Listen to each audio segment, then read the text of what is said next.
achats d'investissement baissés à Paris, on les voit fortement augmenter en Seine-Saint-Denis. C'est l'encadrement des loyers qui explique ça?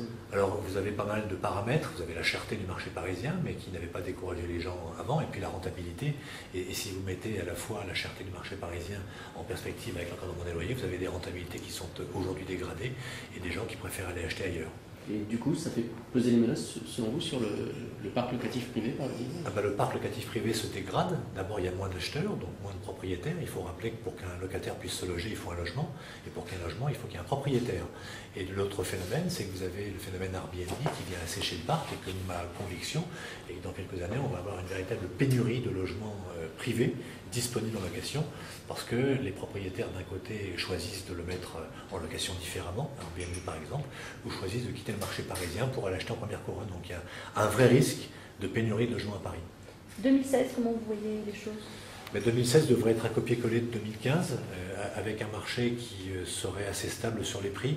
On estime qu'on ferait -1, +1 sur les prix en France, avec de grosses disparités au niveau national, et puis sur des volumes légèrement en hausse, à la condition, c'est une condition extrêmement importante, que les taux d'intérêt restent au même niveau. Si on avait une poussée des taux d'intérêt forte, on aurait un double phénomène. D'abord, on verrait les volumes de vente se gripper, et puis les prix se corriger en fonction de la hausse des taux. Donc, a priori, il n'y a pas de phénomènes économiques qui me laissent penser que les taux remontent sur le marché en 2016. Donc, à conditions économiques identiques, on devrait avoir un marché copier-coller de 2015, légèrement haussier sur les volumes, avec des prix stabilisés. Est-ce que les différents dispositifs, les politiques mises en place ces derniers mois, notamment, notamment le prêt à taux zéro et autres, nouveaux prêts à taux zéro, peuvent aller dans le sens de votre optimisme? Moi, j'ai le sentiment que dans un marché d'offre et de demande détenu par des particuliers, l'État n'a pas à intervenir, et que donc les dispositifs dont vous me parlez, ils ont un effet assez neutre. Alors, ils ne sont pas neutres quand ils sont universels, comme on a connu en 2011, puisqu'ils font flamber les prix. Dans un marché de pénurie, quand il y a plus d'acheteurs que de vendeurs, si vous rajoutez une aide de l'État, vous faites monter les prix, et quand vous retirez l'aide, les prix baissent. Le prêt à taux zéro qui a été aujourd'hui dessiné pour l'ancien est un prêt où il faut 25% de travaux, je crois, donc un peu compliqué à monter. Je pense qu'il n'aura pas d'effet sur le marché et qu'il ne faut surtout pas aider le marché de l'ancien, qui est un marché qui s'autorégule. Quand les acheteurs ne peuvent plus payer, les prix baissent, après que les volumes aient baissé, et puis les choses reprennent dans le bon sens. Pour le neuf? Alors pour le neuf, c'est là qu'il faut concentrer les efforts, parce que c'est effectivement cette pénurie de logement qui est à l'origine de cette forte hausse des prix. Il faut rappeler que les prix ont augmenté de 100% en 10 ans, ce qui est énorme, 180% à Paris. Et la seule bonne solution pour que ces prix retrouvent un peu plus de raison, c'est de produire des logements. Il en manque à peu près 1 million sur le marché français. Pas partout, c'est-à-dire qu'il ne faut pas non plus aider le marché en zone rurale, parce qu'il n'y a pas la demande. En revanche, dans les zones dites tendues et hyper tendues, comme Paris, grandes agglomérations, c'est là qu'il faut porter les efforts de construction, être inventif, trouver des terrains, et puis produire des mètres carrés de logements neufs. Plus 16% en 2015, est-ce que ce sera ce même rythme en 2016 ou pas? Je l'espère.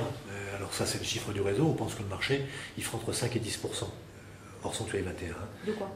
Le marché, le nombre de ventes en 2015 sera entre 5 et 10% de hausse. Le réseau a fait plus. Non, 2015. Le volume global des transactions hors Century 21, c'est 5-10, notre performance ou 16%. En 2016, je pense que le marché devrait augmenter encore de 5 à 10%. Si on ne touche pas à trop de choses au niveau politique, si on ne sort pas du chapeau de nouvelles dispositions qui viennent encore fiscaliser un peu plus les propriétaires, le marché pourra sur des bons rails. C'est quoi, les primo-accédants surtout? On a 38% de gens qui sont employés ouvriers dans les acquéreurs, principalement primo-accédants, donc ils sont à la manœuvre sur le marché, encore une fois grâce à des conditions financières extrêmement favorables. Il faut rappeler que ces taux sont les plus bas depuis la fin de la Seconde Guerre mondiale. C'est-à-dire qu'on n'a jamais connu de l'argent si bon marché, et ça a une double conséquence. La première, c'est que vous avez un client qui était déjà positionné comme acheteur, son pouvoir d'achat est en forte hausse, de tête. Pour 1 000 € de mensualité avec les taux à 4%, la banque vous prête 162 000 €. 1 000 € de mensualité avec les taux à 2%, la banque vous prête 194 000 €. Donc vous êtes virtuellement plus riche. Et donc vous pouvez acheter plus grand, mieux placé. Et puis l'autre phénomène, c'est que vous avez des acheteurs qui n'étaient pas solvables il y a un an, qui le sont grâce au taux bas. Donc vous avez plus d'acheteurs, et les acheteurs plus solvables qui sont à la manœuvre et qui veulent réaliser leur projet. J'ai dit tout à l'heure, l'idée qui prédomine, c'est de passer du je veux acheter à je peux acheter.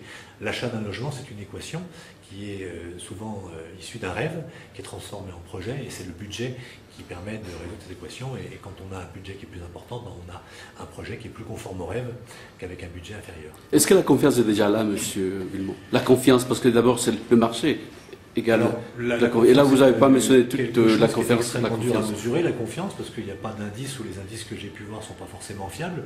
Ce qui est certain, c'est que l'achat d'un logement, ça reste l'achat d'un bon père de famille. Quelque chose qui est le fruit d'une réflexion dans lequel on va à la fois réaliser un rêve, un projet de vie, et on met sa famille à l'abri. Et qu'aujourd'hui, il y a un nombre d'acheteurs importants qui sont prêts à passer à l'acte parce que les taux sont bas. Alors est-ce que